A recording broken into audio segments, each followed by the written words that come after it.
This will probably be the most important video you guys ever watch, to be honest with you.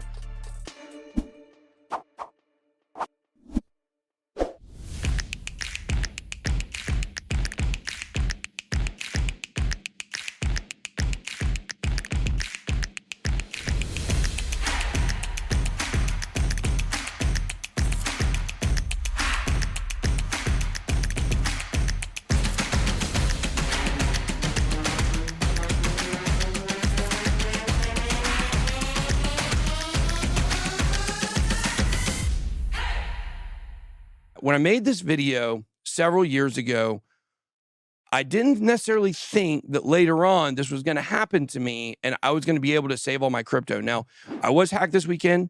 A lot of people lost money. $700,000, I think, got sent to the hacker address, okay?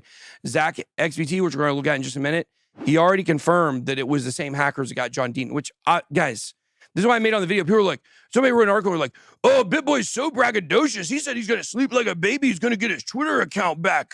Like, yeah, obviously, guys, because they got Steve Aoki, they got John Dean. Like, this is a trend here. This is not something that is, that just happened off the wall. They've been bragging about this stuff, that they were going to do it to people. And so it obviously was a Twitter hack. I didn't know at the time I was SIM card swapped. So here's what happened. So Friday, I got what is called email bombed, which is where somebody basically started sending signing up my email account to a ton of different things, right? Spam everywhere. Now we fixed it. Allison's good. Allison had it fixed by that afternoon. It was already over. But I got email bombed. Okay. Then Saturday evening, probably about 8:30, I get text message bombed, which is the same thing. Somebody has my phone number and they plug it up to this thing that starts putting all of these, text messages out. They're all spam text messages, right? So, I mean, that's easy. You just go in, thankfully you can do this now. You just couldn't do this on Apple, but you go into your messages and you just go put on a filter where you have the difference between known and unknown. You go to all the unknown emails and you just hit the ellipsis and then the three dots, you don't know what that is. And then you hit mark all, and then you delete. It's very easy to stay in front of, but it started happening at 8:30. All this is relevant. You guys are going to understand what the process that happened here. So about 9:30, I get a call through an app that I have, not through my regular phone, okay?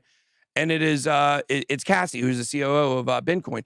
And she says, your Twitter account's been hacked. I was like, oh, crap. This is horrible. So I go try to log in, obviously. It's gone. She starts sending me screenshots of what they were posting. We had got people in the office start retweeting and doing the whole thing. And she caught it within 3 seconds. So we were right on it immediately. Now, we didn't catch the hack in 3 seconds. The first time they posted, that was when we saw stuff, okay? Now, I'm thinking it's not a huge deal. The Twitter account got hacked. We're obviously going to get it back. But people are losing money. And look, I want to be frank with you guys. I'm going to be real frank with everybody that lost money. It was your fault. You clicked a link you didn't trust. Now, I have to say that. We're going to do our best. We're going to try some things to pay people back, okay? Even though this is what's going to happen. I already see it. We're going to go on Twitter. We're going to come up with a way, whether it's through paying part of it with Bitcoin, maybe we do a GoFundMe or something similar to that, have an address people can donate money to, and we use that to pay people off. We're also going to be suing Verizon, which I'll explain in a minute. We are going to be suing Verizon 100%. And part of that will be hopefully to get the money back to pay people back. However, we'd like to figure out a way to do it before that, because if we can do it before that, people are able to get their same funds.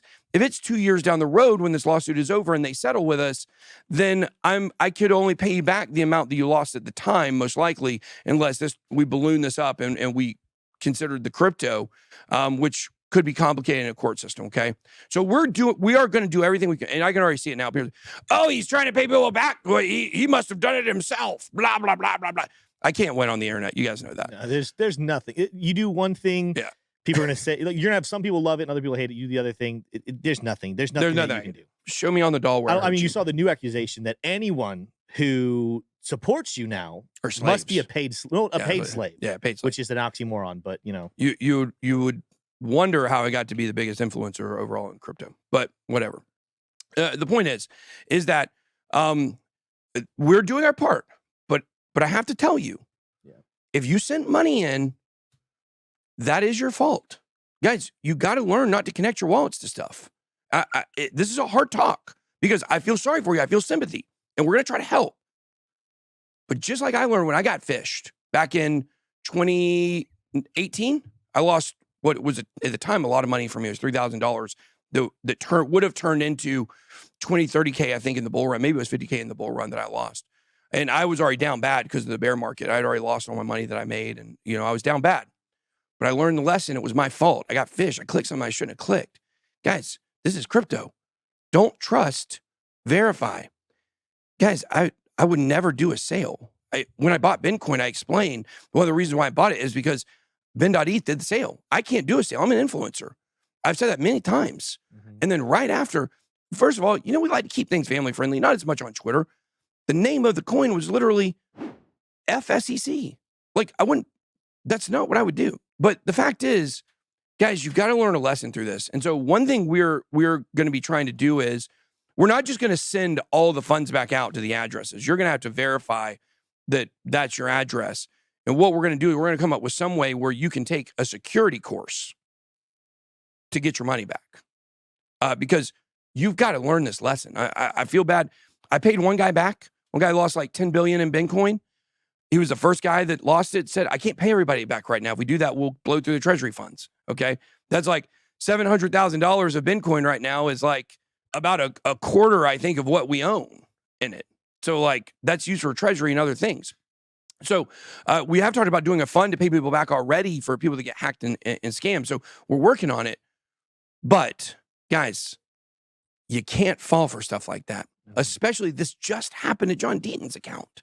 Yeah. It just happened to John Deaton's account, I think, on its birthday, which was about a week ago. We covered it on the show. So a lot of people were just throwing money out. And there were some allegations that a lot of that money was the hackers themselves sending money through that account because they, to make it look like people were sending money so people thought it was safe. I talked to Zach XBT this morning. I sent him a message about it, and he said it doesn't look like that's probably true. What it looks like it was, for the most part, people that went in and connected their wallets. And so I'm sorry. I have sympathy. We're going to do everything we can, even though it's not my responsibility to do that, though. I want you guys to understand, like, I got hacked. I was the one that was the victim here. And I'm not going to play the victim role, but I was the one that was hacked. And we're going to talk about what happened with Verizon in just a minute. But at the same time, like, you got to learn. Lesson, I didn't lose anything in this. And we're going to talk about why. You go back to this SIM card swapping video. It's funny, like, when you actually click on this video here, what it starts out, it's like, all right, it's 9:30 on a Saturday night. Funny thing is, I got hacked on a Saturday at about 9:30 p.m. Isn't that hilarious? That's pretty funny. This was made, let's see what the date on this was. December 5th, 2018. December 5th, 2018. So about, what is that, 4.5 years ago? It's funny the way I started out randomly. It matched my story. I don't think that was done on purpose. I don't think they knew this. So it's very important that I explain this to you guys to understand how to stay safe, because that's more important than anything we're going to talk about today on the show. Okay? Guys, I would have lost $1 million. I was not keeping any crypto on my phone for a long time. Nothing to my phone. I have some on there now, right? So the point is, I could have lost a lot of money here, okay? What happened is Michael Turpin, basically he was $24 million he lost in this case. This was in consensus of 2017. So this tells you, this is almost exactly, because that would have been in May, I think, of 2017. This is 6 years later, and the case is just over. Michael Turpin was hacked for $12 million. He was suing him. He was crushing him, though. I thought he was crushing him. I don't know what happened here. This just happened. It was $220 million lawsuit, is what it was. I wonder if they settled it all. Let's see. Robbed him of $24 million. Let's see. Deceit falls down. Assured him only 2FA would keep his phone safe. Guys, this is not right. If he lost this case, this is unbelievable. That's absolutely stupid. This is unbelievable. Because let me tell you, maybe we should do a class action against them. Even though we wouldn't, but dude, then we wouldn't get any money to pay people back, which we can figure out another way to pay people back. I mean, part of it needs to just happen just for awareness. Yes. For how 100%. terrible this is. 100%. Yes.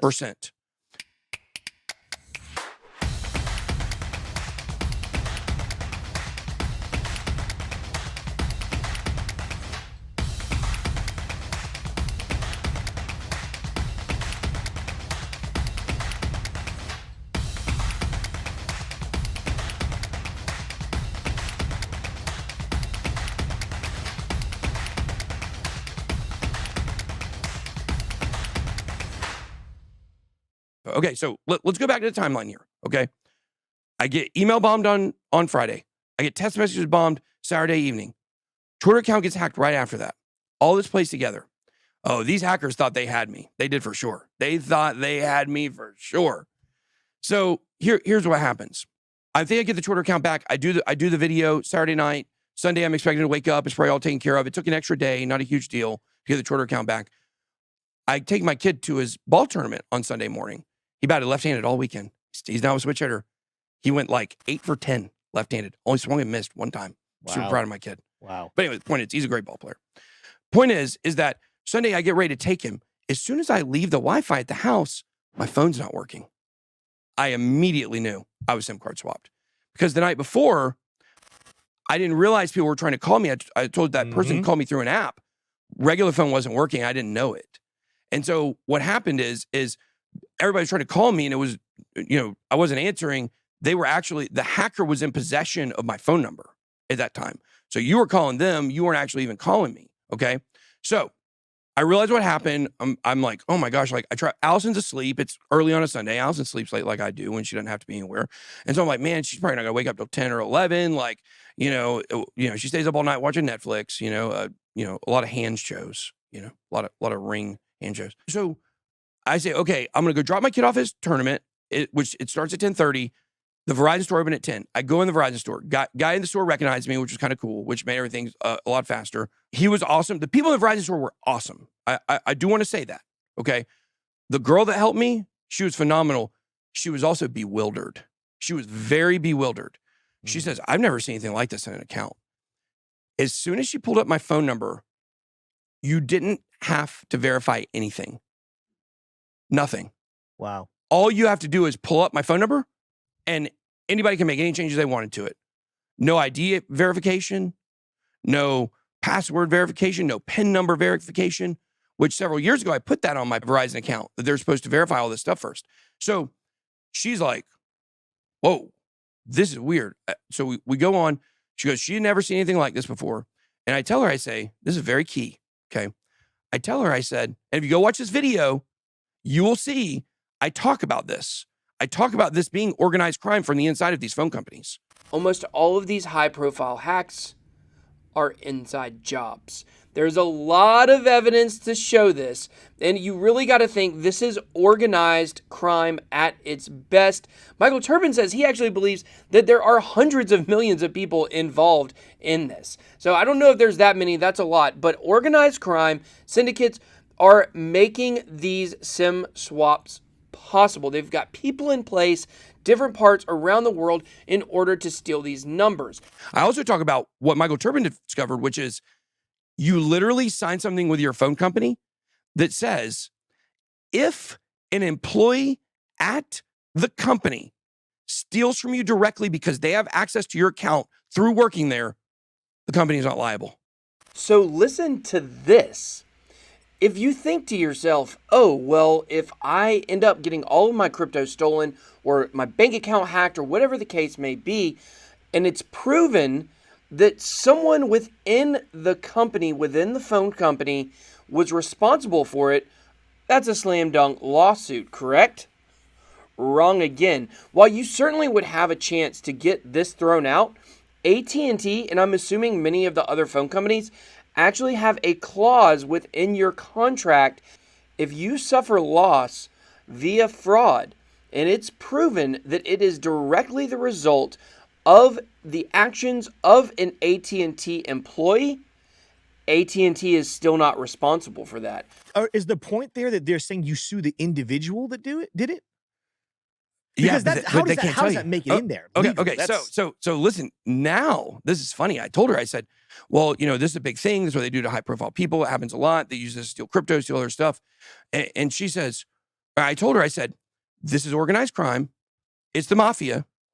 This is what they do. They pay people off inside the phone store. She goes, oh, that makes a lot of sense. I said, really? She goes, yeah, we just went through a training called Don't Take the Bribe. Oh my goodness. These phone companies are literally doing training with their employees about not accepting bribes from organized crime to SIM card swap. Meanwhile, they're doing nothing to prevent it. Well, and you know why companies do trainings, right? Because something happened recently, and they're very aware of it. Absolutely. So, yes, we are going to be suing Verizon. Michael Turpin was unsuccessful, which really sucks. So I'm trying to talk to him. Nerigal Alwat says that would not stand in court. Correct. I know that won't stand in court. 100%. And Michael Turpin losing this case actually even gives us more leg to stand on, because civil course precedent doesn't stand the same way criminal does. But the point here is that because of this lawsuit, all these phone companies know that this is going on. Oh my goodness. Guys, it's not hard. All you have to do is make it to where if a phone number is going to get ported, it needs to move up the ladder 3 rungs, get approval 3 rungs up. The customer service rep has to do it, their manager has to do it, and then their boss's boss has to also verify for a phone number port that it was verified correctly. It's not hard, because here's the thing. I said, okay, well, this is going to be able to be tied to an employee, correct? And she said, no, it just shows up that the system itself made this change. The system itself made the change? That doesn't make any sense. Mm-hmm. So this is getting done to where it's not tied to an employee. So think about this. Here's what happens. They send this thing on the Friday to my email address. They send this thing on Saturday night to my phone number. What are they doing, Tim? What do you think they're doing by doing that? Do you know? They're sending they're trying to fish for your phone number. No, they're trying. They already have my phone number. They're trying to hide the emails that would say my password was changed on Twitter, or if I get a text message regarding the same thing. They're trying to overwhelm it with junk, so I couldn't see it. I had already fixed all of it, and I saw it. However, I was on low battery mode, so my email didn't immediately update. I had to refresh it for it to update, and that's when Cassie called me and told me what happened. So here's the thing. My Twitter account gets hacked, but I don't lose any funds. How do I not lose any funds in this situation? Go watch that video. Guys, I do not have my phone number or any phone number. There is not a phone number at all that is attached to my Gmail account or email account, a corporate account run through Gmail. There's no phone numbers that are attached. If you go and try to sign up through Google, they will try to force you. They make you think you have to attach your phone number to your email account. So let's play this out. If my phone number is attached to my email account, here's the way they thought it was going to happen. They get inside my account, my phone number. They have my phone number.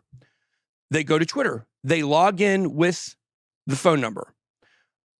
They don't know the password, so they hit forget password. Put in your phone number. They put in the phone number. Log in with a one-time code.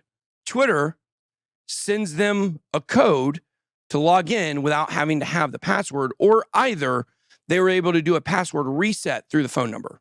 That's how they got in, okay? Now, here's step 2. Step 2 is when your phone number is attached to your Gmail account, what you're able to do is do that same kind of process on Gmail. You're able to go in and retrieve your password in your account through your phone number. Once they get access to your email, they have everything. Crypto.com, you have a Crypto.com account? You have a Coinbase account? You have a Gemini account? Now, I'm not sure about MetaMask. I think MetaMask is device specific, and I don't think you can do, I don't think it's linked to an email. I think if you forgot password, I think they want your seed phrase or something like that. They don't want, I don't think it's attached to email. So MetaMask probably would have been safe, okay? All these other accounts that I got money floating around in, they do the same thing they did on Twitter, except now they have your email. Now they hit forget password. The email, the new password request gets sent to the email. They have everything. They can get in your bank account, most likely. They can get in your Coinbase account. And now, if you have 2FA turned on and it's not phone number or email associated, and you have an authenticator app, a lot of these authenticator apps you can actually recover as well with your phone number, but it takes 24 hours. And so it's too long for this to happen. So I was able to save all my crypto because of a video I made 4.5 years ago where I understood do not attach your email account to your phone number. I really started wondering, man, is my phone actually secure? And I started digging around the old interwebs and come to find out that I am not safe. You are not safe.